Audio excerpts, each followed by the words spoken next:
Ever since I was young, I realized that I wanted a little bit more out of games than running from left to right or jumping from platform to platform. It was only until the late 90s when I discovered what I would later call JRPGs as I got older. These are the games that I actually really like to play. Games that kind of challenge me mentally and take me on a journey that not your average platformer could really take the player on. So in today's video, I'm going to discuss with you guys my favorite JRPGs of all time and why I like these games so much. Now, before we get into the list, as always, don't forget to leave a like and subscribe if you haven't done so already, and leave a comment down below. Let me know what your favorite JRPGs of all time are. So in no particular order, let's get to the list. First on the list, we have Xenogears. This is a game that I didn't play in its entirety until 2020, but ever since I finished the game and rolled the credits, it's a game that I think about probably on a weekly basis, just purely because of how deep that story was, and it's one of the biggest what-ifs in JRPG history.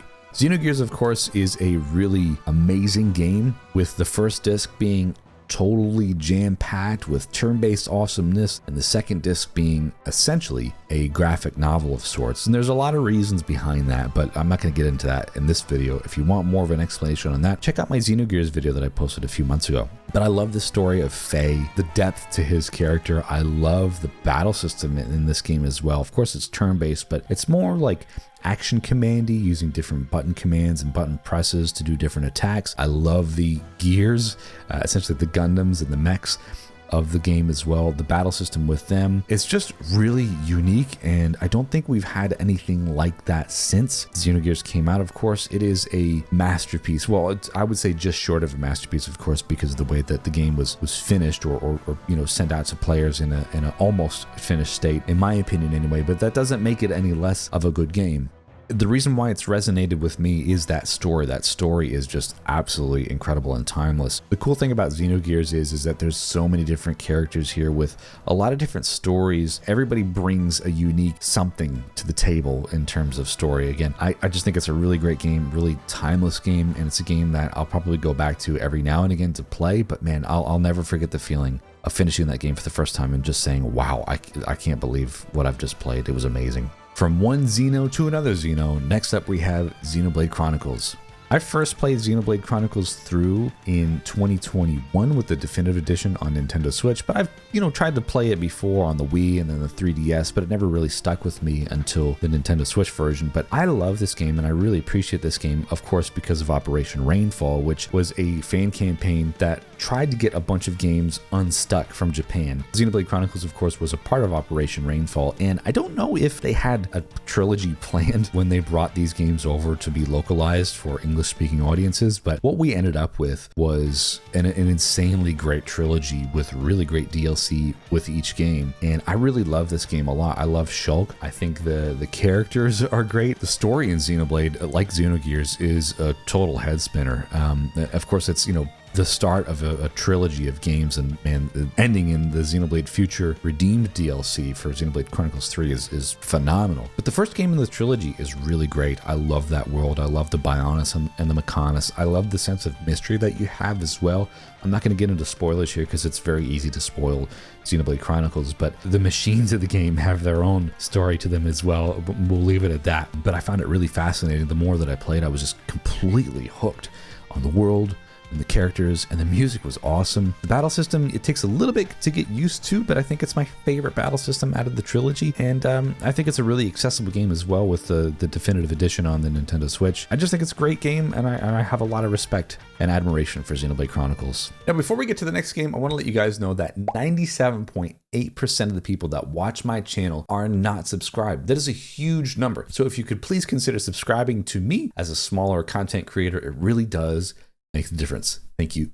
Oh boy, here's a big one. This was the first JRPG, aside from Pokemon Yellow and Pokemon Blue, of course, that I ever played and really truly fell in love with. I remember seeing Final Fantasy VII for the very first time back in my local video rental store in Higgins, Pennsylvania, where I grew up. It was that iconic box art of Cloud looking up at the Shinra building. Of course, I'm going to rent that. I had no idea what this game was about. This comes from a time when we could take games away from video rental stores or buy them based on box art. And thankfully, I fell in love with this game when I did, because I think it changed the trajectory of the games that I would like, especially as I got older now. I mean, this was back in 97 or 98 when I saw this game game for the first time, and now I'm almost 31. I mean, we all know that Final Fantasy VII is a classic game. It's, we've got the remake trilogy happening now. It was a massive cultural phenomenon, and I got the bug for it, and I still do. I do realize that Final Fantasy VII is not a perfect game by any means, and it still can be fairly rough around the edges, but I love the story. I love Cloud. I especially love Zack as well, and I'm glad we're getting more of that here in the remake trilogy. But everything that Final Fantasy VII stood for and still does stand for resonates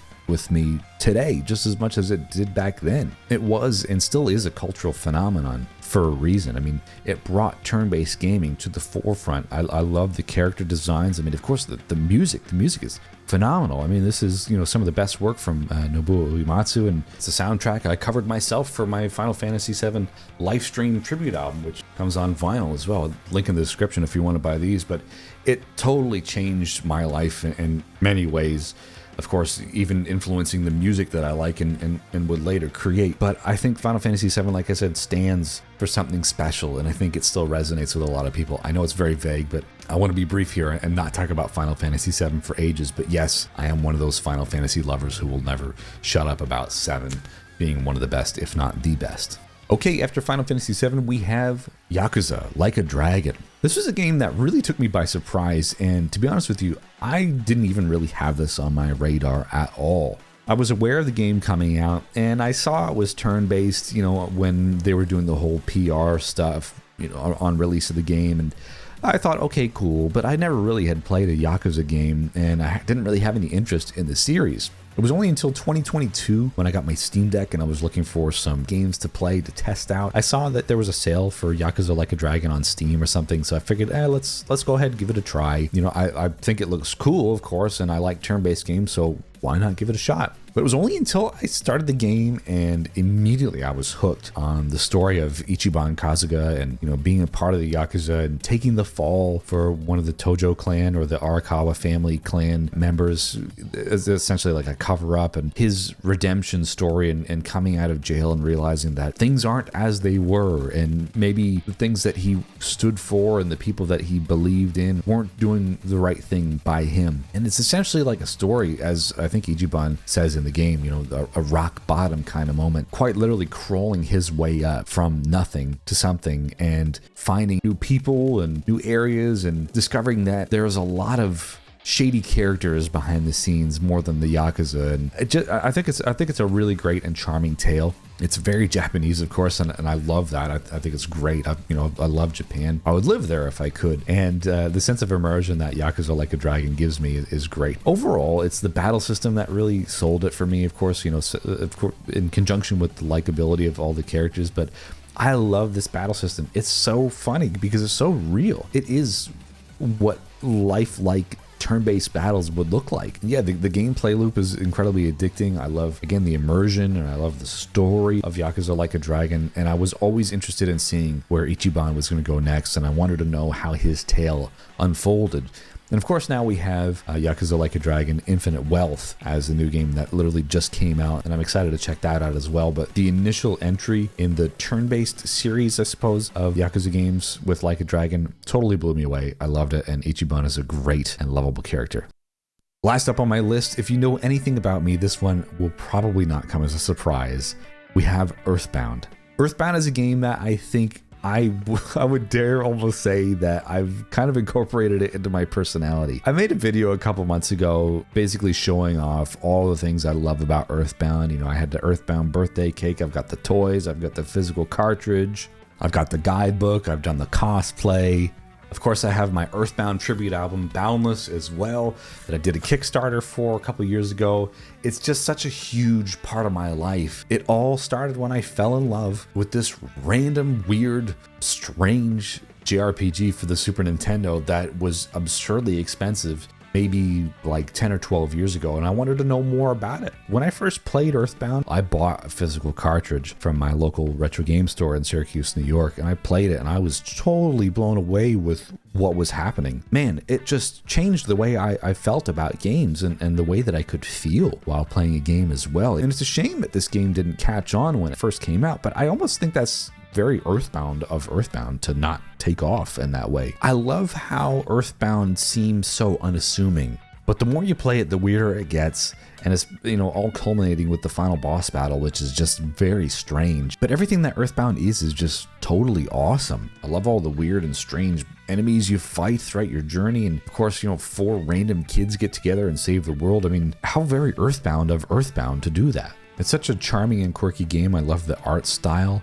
I love the music as well. Like I said, I mean, it was good enough for me to do an entire tribute album based on the music of Earthbound. It's music that still really resonates with me to this day. Of course, you know, I played this game many times, and I even splurged on a physical copy with the guidebook, and I'm still yet to get the box, but I will hope to do that one day. But it's a game that is a must play for all people who play JRPGs, and especially if you haven't played JRPGs before, this might be a good one to start with.